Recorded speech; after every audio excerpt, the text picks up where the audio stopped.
बिस्मिल्लाहिर्रहमानिर्रहीम। अल्लाहुम्मा अरिनल हक्का हक्कम वर्ज़ुक़ना इत्तिबाअ व अरिनल बातिला बातिलन वर्ज़ुक़ना इज्तिनाब। In today's lecture, we are going to study Bernard Shaw. Bernard Shaw was a dramatist. He was also a novelist, a critic. So आज हम देखेंगे Bernard Shaw को। Man and Superman drama हमने इंशाल्लाह पढ़ना है, उसके हवाले से बर्नार्ड शॉ की हम बायोग्राफी डिस्कस करेंगे। बर्नार्ड शॉ एक लिटरेरी जायंट, एक ग्रेट ड्रामाटिस्ट, और कहते हैं कि जिस तरह के कहते हैं सदियों बाद ऐसा आर्टिस्ट या ऐसा राइटर पैदा होता है तो इनके बारे में ऐसा ही कहा जाता है। ये डबलिन में पैदा हुए 1856 में। इनके फादर एक मर्चेंट थे। His mother was daughter of N Irish country gentleman. Religiously, family background was Protestant, but Shaw early rejected the Christian faith. अब हम देखते हैं कि डबलिन में पैदा हुए 1856 में। इनके फादर मर्चेंट थे। इनकी वालदा भी एक बड़े अच्छे बैकग्राउंड से ताल्लुक़ रखती थी। अगर रिलीजन के हवाले से देखें तो बड़ी एक ग्रोथ, बड़ी वेरिएशन, बड़ी स्टडी के बाद जो है वो शॉ के व्यूज़ इसके बारे में बदले। उसकी फैमिली बैकग्राउंड तो प्रोटेस्टेंट क्रिश्चियन था, लेकिन उसने अपनी अर्ली लाइफ में, अपने अर्ली वर्क्स में क्रिश्चियनिटी या प्रोटेस्टेंटिज़म को रिजेक्ट किया। लेकिन उसके बाद फिर उसने स्टडी किया डार्विन्स की थ्योरी को, बाकी सारी साइंसेस को, उसने फ़िलासफ़ी को उसने डिस्कस किया बहुत ज़्यादा। तो उसने कहा कि इतना ज़्यादा रीज़न और लॉजिक नहीं पाया जाता नेचर या लाइफ में जितना साइंस पेश करती है। वाकई कुछ सुपर नेचुरल चीज़ें हैं, कुछ गॉड है जो इस दुनिया में मौजूद और ये सारा निज़ाम चला रहा है। अगर हम उनके लिटरेरी करियर की बात करें तो उन्होंने एक नावलिस्ट के तौर पे शुरू किया, और बचपन से ही उन्हें ये तो पता था कि मुझे राइटर बनना है। उनके अंदर उन्हें ये पता था कि मेरे अंदर ये जम्स मौजूद हैं राइटर बनने के। लेकिन उन्हें करियर अपना एज अ नावलिस्ट स्टार्ट किया, जो इतना सक्सेसफुल नहीं हो सका। 4 से 5 उन्होंने नावल्स लिखे, लेकिन उनमें कोई सक्सेस उन्हें हासिल ना हो पाई। उसके बाद उन्होंने एक ड्रामा लिखा जिसके ज़रिए से उनका फेम जो है वो स्टार्ट हुआ। फिर back to back dramas, plays, theatre, हर चीज़ चलती रही, और जिसने उन्हें शोहरत की बुलंदियों तक पहुंचा दिया। जो उनकी सक्सेस की वजह शोहरत बना ड्रामा 1903 में, वो मैन एंड सुपरमैन था, जिसको इंशाल्लाह आगे हम डिस्कस करेंगे।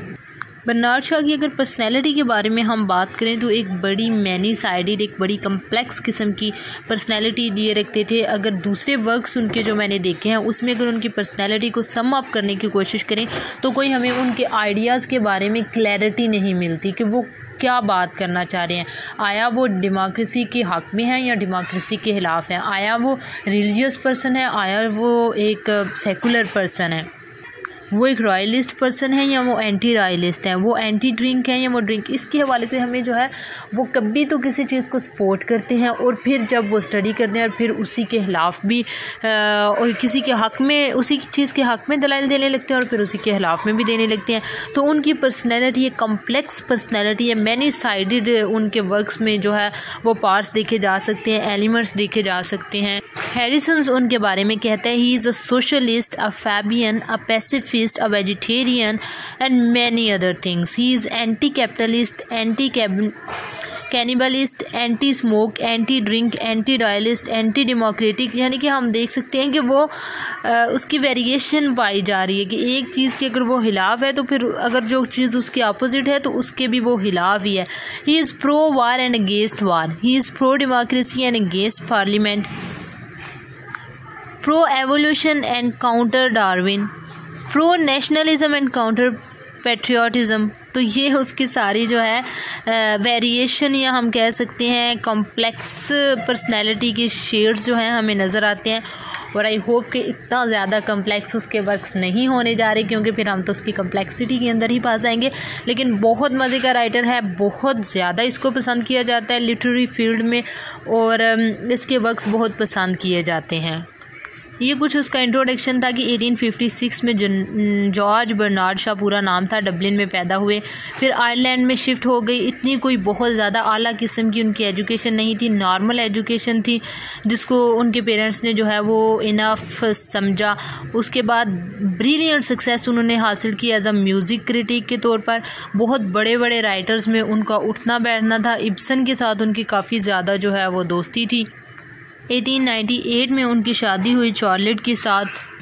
1901 से 1903 तक मैन एंड सुपरमैन प्रोड्यूस्ड 1903 में हुआ था, जिन्होंने उन्हें शोहरत की बुलंदियों तक पहुंचा दिया। उनका ड्रामा जो है वो पब्लिश हुआ। सबसे इम्पॉर्टेंट बात, 1925 में he was awarded with Nobel prize for literature, और इनकी डेथ जो है वो 1950 में हुई थी अपने घर पर सेंट लॉरेंस नवंबर 2 में।